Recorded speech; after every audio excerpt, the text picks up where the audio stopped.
Salut, c'est Abdel Barros. J'espère que vous allez bien. De mon côté, je vais bien. Aujourd'hui, nous allons parler de la différence entre la prédication et l'enseignement. Certainement, vous avez déjà entendu dire prédication, enseignement et quelquefois sermon. Et des fois, ça prête à confusion de savoir quelle est la différence entre l'enseignement et la prédication. Et c'est ce que nous allons voir aujourd'hui. Mais avant de continuer, si vous n'êtes pas encore inscrit sur la chaîne, je vous invite à vous inscrire, activer la notification afin de recevoir tous nos contenus concernant la prédication. Si vous avez également un sujet ou quelque chose qui vous dérange, quelque chose que vous aimeriez avoir la réponse, vous pouvez nous laisser ça dans le commentaire et nous serons en train de vous répondre. Alors, passons maintenant au sujet. Prédication, enseignement, c'est quoi la différence?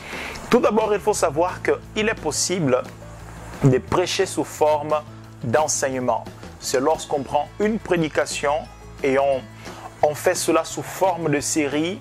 On parlera d'une prédication thématique, on parlera encore d'une prédication sous forme d'exposé. Il est possible en tout cas de faire une prédication sous forme d'enseignement.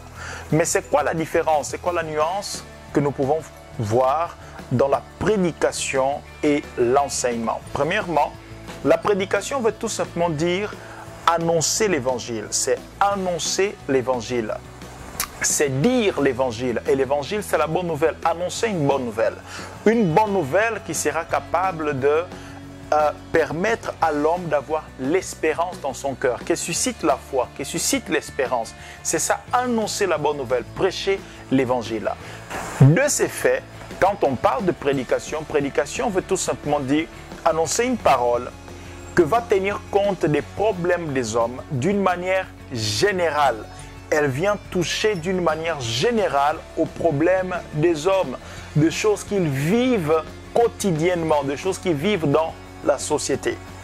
Par contre, lorsqu'on parle de l'enseignement, ça veut dire qu'on va prendre un problème spécifique. Aujourd'hui, il y a beaucoup, mais alors beaucoup d'enseignements, par exemple, sur le mariage. Pourquoi?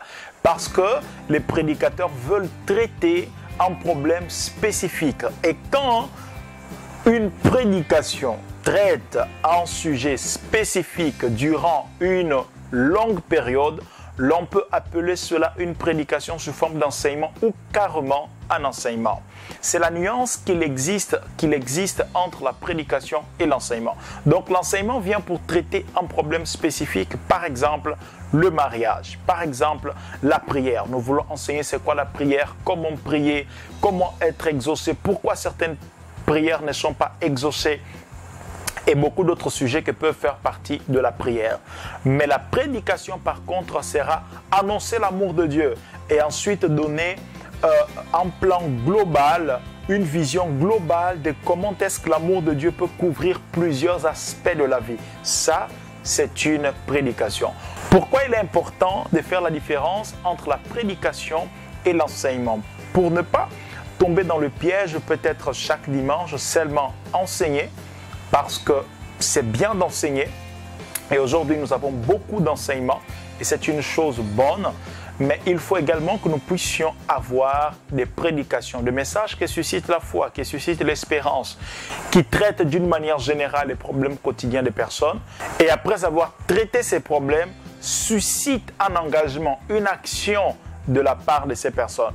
Si un enseignement par exemple peut finir juste, même une prédication, on peut faire la conclusion d'une prédication en résumant la prédication et la plupart d'enseignements finissent en résumant ce qui a été dit avant, mais la prédication peut finir par un appel. Appel à une action, appel à se convertir, appel à faire quelque chose, à changer d'une attitude. Voilà, la prédication finit avec une application contrairement à un enseignement. Un enseignement finit. Il n'a pas besoin d'avoir une application, il n'a pas besoin de dire voici ce qu'il faudra faire maintenant, comment on applique cela maintenant. Mais la prédication, elle a besoin d'une application. On dit comment est-ce qu'on peut appliquer cela. Par exemple, dans les écoles, lorsqu'on enseigne maths, lorsqu'on enseigne physique, on n'apprend pas forcément comment est-ce qu'on va appliquer cela dans la vie quotidienne. Mais la prédication vient et elle enseigne. Dans la prédication, on montre comment est-ce qu'on peut appliquer cela dans la vie chrétienne. Mais l'enseignement, pas forcément. C'est ça, c'est ce qui fait la différence entre l'enseignement et la prédication. Et en tant que prédicateur, vous devrez juger quand est-ce qu'il faut enseigner, quand est-ce qu'il faut prêcher. Dans un séminaire, certainement, il faudra enseigner. Dans une conférence, certainement, enseigner. Les dimanches, il faut combiner les deux, la prédication et l'enseignement, afin d'être équilibré dans votre ministère des prédicateurs. Donc, voici la différence. J'espère que cela vous a éclairé un peu plus. Et si vous avez d'autres sujets, comme je le disais au début, vous pouvez laisser cela dans le commentaire et nous serons en train de vous répondre. Allez, à très bientôt.